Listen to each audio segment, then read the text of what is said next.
یہ ثابت قدم رہنے کا وقت ہے کہ ہم اپنے ایمان پر ثابت قدم رہیں. میرے اور آپ کے مقدر میں جو اللہ پاک نے لکھا ہے وہ مل کر ہی رہے گا، مل کر ہی رہے گا. حضرت علی رضی اللہ تعالیٰ عنہ کے پاس ایک دفعہ ایک سائل آیا، سوال کرنے والا آیا. اب حضرت علی رضی اللہ تعالیٰ عنہ کو اتنا یاد ہے کہ میرے پاس 4 درہم تو تھے لیکن میں نے رکھے کہاں ہیں، جگہ بھول گیا. 4 درہم میرے پاس تھے لیکن وہ میں نے کہاں رکھی یہ جگہ بھول گیا. اب باہر سواری آواز لگاتا ہے اللہ کے بندو اللہ کے نام پر کچھ دے دو. یہاں حضرت علی تلاش کرتا ہے، یاد نہیں آ رہا ہے کہ وہ 4 درہم کس نے کہاں رکھے. سواری نے تھوڑی دیر انتظار کیا، حضرت علی کے گھر مبارک سے کوئی نکلا نہیں. سامنے سواری بندی ہوئی تھی، اس نے سواری کو کھولا اور اس کا جو رسی ہے جو لگام ہے وہ اس سے نکال کر لے گیا.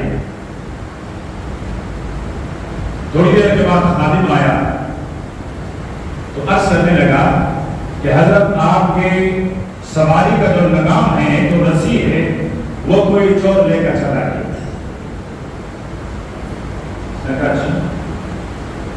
تھوڑی دیر کے بعد حضرت علی رضی اللہ تعالیٰ کو یاد آیا کہ 4 درہم میں نے کہاں رکھے تھے. وہاں سے وہ 4 درہم اٹھائے اور اپنے نوکر کو دے کر کہا، خادم کو دے کر کہا جاؤ اس کی وہ لگام اور وہ رسی خرید کر لے آؤ.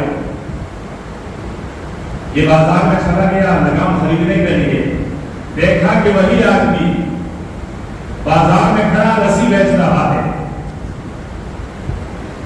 اس نے کہا کتنے کا بیچو گے؟ اس نے کہا 4 درہم.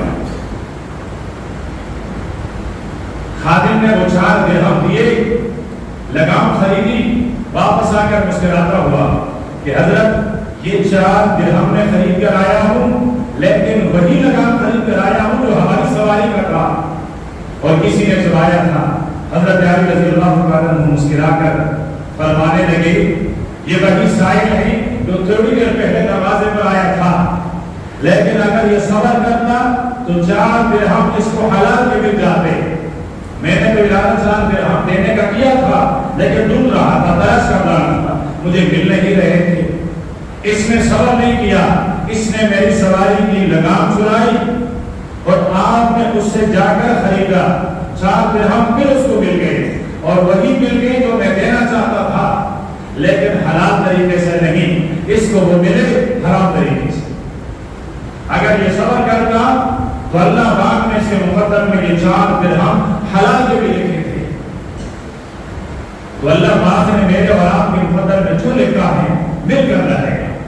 اب یہ میرے اور آپ پر منحصر ہے کہ ہم اور آپ